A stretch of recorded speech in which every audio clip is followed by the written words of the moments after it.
Oh, une vidéo sur une comédie musicale! Ça va être encore l'occasion de chanter, hein? Quel con qui a coupé le volume au montage? Ah oui, c'est vrai, j'ai oublié, c'est moi le monteur.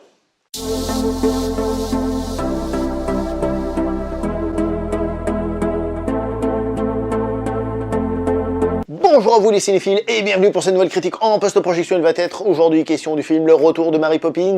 Si on avait parlé du Mary Poppins original, on serait dans une critique poussiéreuse, correctement poussiéreuse. Aujourd'hui on parle du film qui est sorti fin 2018, donc là maintenant tout de suite, quoi, là, pour être précis. Réalisé par Rob Marshall, le réalisateur qui a déjà fait par exemple Chicago, donc on va dire un spécialiste de la comédie musicale aux États-Unis.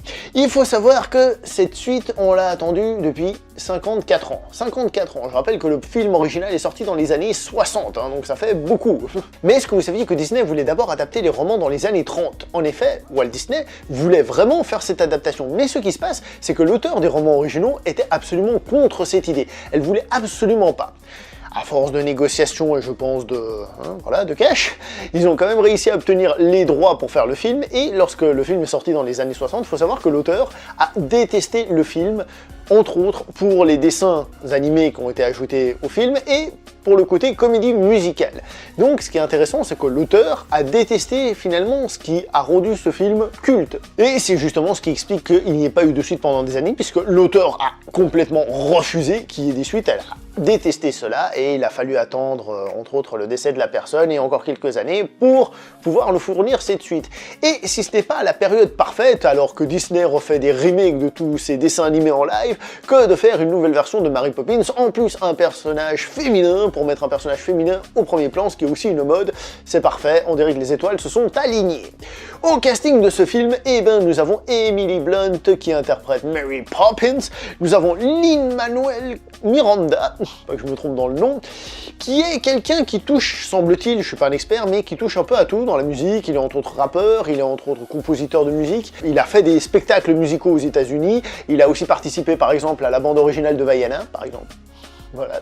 Mais les musiques de ce film n'ont pas été composées par Lin-Manuel Miranda, mais par Marc Shaiman. Et pour la petite histoire, les paroles ont été écrites par un certain Scott Whiteman. Marc Shaiman, c'est entre autres le compositeur de films tels que Quand Harry rencontre Sally, Sister Act, ou encore South Park le film, qui est une comédie musicale, je le rappelle, une comédie musicale d'ailleurs absolument dantesque, que j'avais adoré la première fois que j'ai vu, oh là là, quel film. Mais nous sommes pas là pour parler de South Park, on est là pour parler de Mary Poppins, et c'est pas tout à fait la même chose, disons. En ce qui concerne la note, la fameuse note qui me pose toujours autant de problèmes avant de l'attribuer à un film, encore une fois je galère. Je vais être honnête avec vous, je galère pour la note. J'hésite entre 5 et 6. J'ai pas trouvé ça extraordinaire. C'est pas non plus à jeter, mais j'ai vraiment pas trouvé ça extraordinaire. Donc, comme c'est un film pour les enfants et que malgré tout je ne suis plus un enfant, je vais lui donner 6 sur 10. À savoir aussi que cette note peut encore augmenter en fonction, je dirais, de votre nostalgie pour le film original. Peut-être que vous arrivez à retrouver des choses que vous avez aimées et aller encore au-delà, ou alors tout simplement si vous arrivez à être emballé par l'histoire. J'avoue que ça n'a pas été forcément mon cas. Pour moi, l'un des soucis de ce film, et peut-être même son principal, c'est qu'il arrive trop tard, comme je l'ai dit, 54 ans plus tard. Dans le sens où, personnellement, j'ai revu le film original il n'y a pas si longtemps, hein, je ne l'ai pas revu en entier, mais j'ai revu plus de la moitié, et ce film original, il a vraiment quelque chose de magique. Alors, je sais pas s'il y avait beaucoup de films à l'époque qui sortaient avec autant d'effets spéciaux et autres, mais quand j'ai revu le Mary Poppins original, je me suis dit, waouh! C'est magique, il y a plein d'effets spéciaux, c'est trop fort pour l'époque. Tandis que là, maintenant, quand on me sort tout ça et on fait ce genre de choses maintenant, je me dis, ok, c'est sympathique, mais hélas, on a plein de films remplis d'effets spéciaux magnifiques à tout va, et donc, je trouve que le côté magique fonctionne moins. Et pourtant, je veux dire, j'ai vu le film il y a quelques jours, l'original, hein, donc c'est même pas une question de lassitude par rapport aux effets spéciaux, c'est vraiment une question de, je trouve que dans l'ancien, il y a vraiment quelque chose qui se dégage, qui ici, je trouve, se dégage beaucoup moins. Précisons quand même que les effets spéciaux sont très bien faits, et ils ont un côté rétro, pour donner un côté décalé. Comment vous dire ça? On a l'impression que les personnages sont devant un fond vert, ce qui est le cas, et on le voit. Alors des fois c'est juste que l'effet spécial n'est pas forcément parfait, mais il y a ce côté vraiment effet spécial à l'ancienne, dans la sensation. Je pense que vous le verrez dès la scène du bain, vous comprendrez un peu l'idée de ce que je veux dire par là. Autre problème de ce film, et c'est quelque chose d'assez récurrent dans le cinéma hollywoodien actuel, c'est que c'est un soft reboot. C'est-à-dire, le film, officiellement, c'est une suite, d'accord? On a les personnages qui ont grandi, qui ont évolué, et on a une suite. Mais, en réalité, si on regarde ce film, c'est un remake. Ah, c'est un remake. Et qu'est-ce qu'on a? Je vous avais déjà expliqué qu'Hollywood déteste faire des remakes actuellement, parce que faire un remake ou un reboot, ça veut dire supprimer ce qui s'est fait avant, donc supprimer les films cultes, si vous voulez, pour mettre quelque chose de nouveau, et ça vexe les fans. Donc la nouvelle mode, c'est de faire des suites, dire « Oh, voyez, l'ancien film culte, il est là, on l'adore », mais on fait quand même un remake. Et ce film, c'est exactement ça. Vous regardez les personnages de ce film, vous trouverez des équivalents dans le film original tout le temps. La structure du film, c'est la même. C'est exactement la même. On commence par une petite démonstration de magie. Là, ici, c'est surtout dans le bain. Dans le film original, c'est le fait de ranger la chambre. Et ensuite, dans le film original, ils allaient dans un dessin, et ici, ils vont dans autre chose. Mais on a exactement la même structure. C'est exactement la même. Et justement, ce n'est donc pas mauvais pour le film actuel, mais d'un point de vue créativité et tout ça, on est face à un remake, et ça, il faut quand même le savoir. Un soft remake, un soft reboot, mais nous sommes face à cela. Autre souci pour moi, le film fait 2h10. C'est vachement long. Alors, le film original aussi était long. Mais si on pense que c'est un film pour enfants, 2 heures, c'est très très long. Je rappelle que les enfants, si vous avez été enfant, essayez de vous en rappeler. Si vous êtes enfant, rappelez-vous encore plus. Quand on est enfant, on a la notion du temps qui est très longue, c'est-à-dire le temps passe plus lentement. Et je trouve que 2 heures pour un film pour enfants, c'est long. Alors, à moins que le film soit absolument fantastique et qu'il arrive à captiver, 2 heures, généralement, ça se fait un tout petit peu long.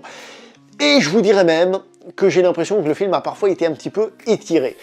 Dans le sens où il y a en tout cas, voire 2 moments musicaux qui sont un petit peu en trop, je pense à celui des livres, quand vous verrez le film si vous le voyez.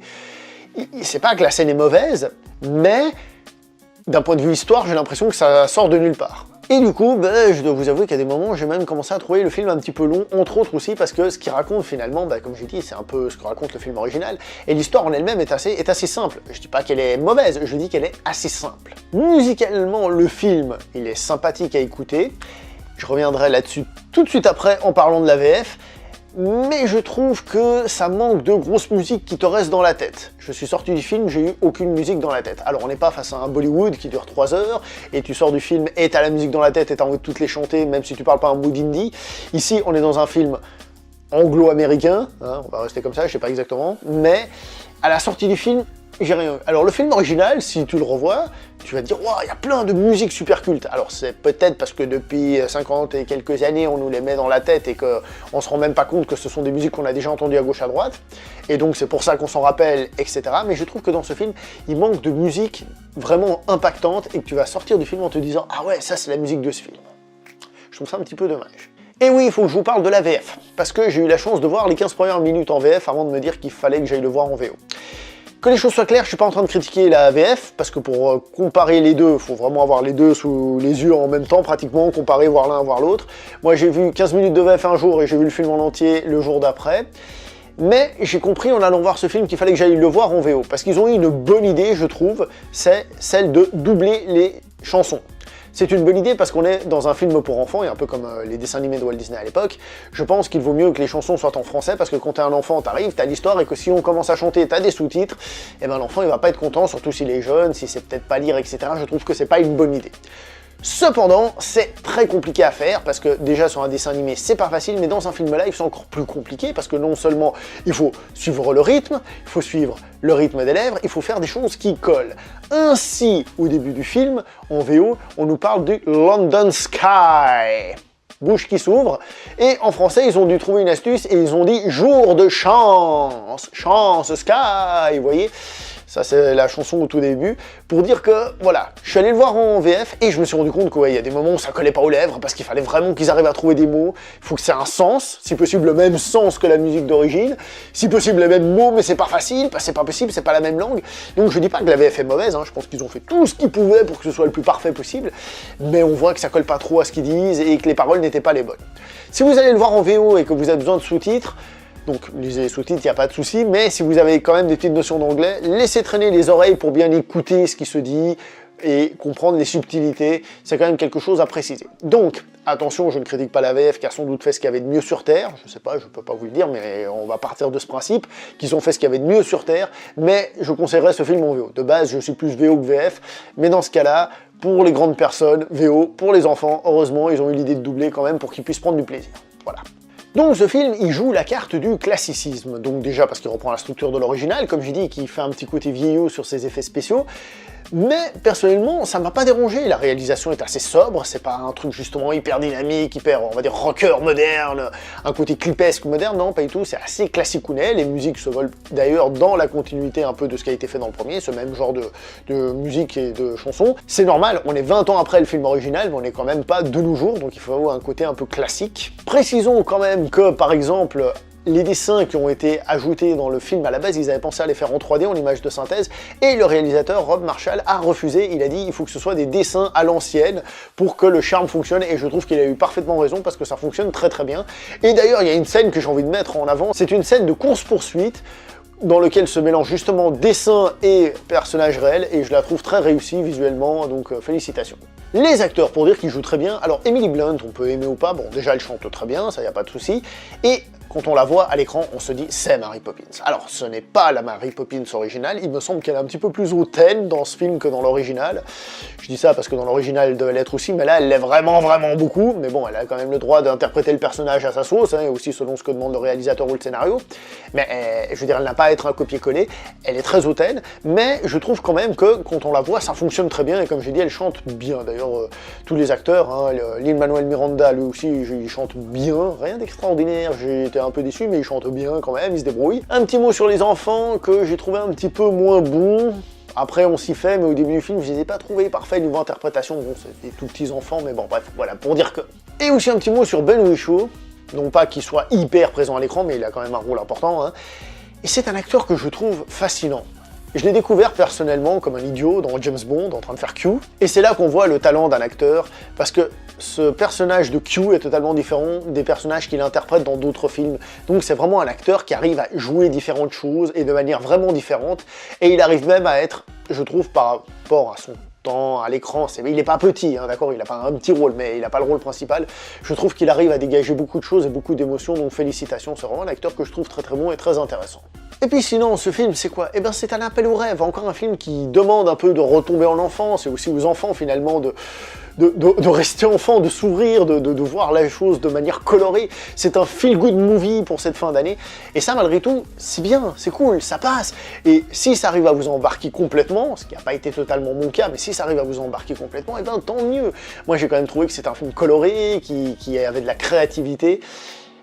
Pas tant que ça, parce que justement il fait beaucoup référence à l'original, mais quand même dans l'absolu il y a une certaine créativité, et on retrouve aussi certains thèmes, si je dis pas de bêtises, certains thèmes musicaux de l'original qui viennent nous caresser les oreilles, justement parce que ce sont des thèmes qu'on connaît, même si on n'est pas très fan, ce sont des thèmes qu'on connaît.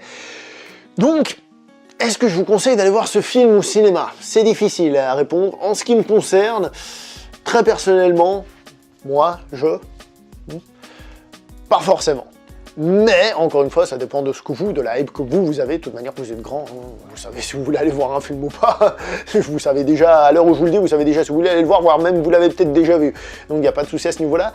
Mais, personnellement, j'ai pas trouvé que c'était un film de fou, justement, parce que il fonctionne moins bien que l'original. Et si on oublie l'original, de nos jours, il est un petit peu quelconque, un peu à ce niveau-là, niveau effets spéciaux. Mais il n'empêche qu'il envoie des ondes positives, et que plus ça fonctionne sur vous, et pas tant mieux. Je vais pas aller beaucoup plus loin, hein, je vais m'arrêter là pour cette vidéo. Si vous avez aimé, n'oubliez pas de commenter, liker, partager, hein, et rappelez-vous les ondes positives. Hein. On se voit prochainement pour une prochaine vidéo.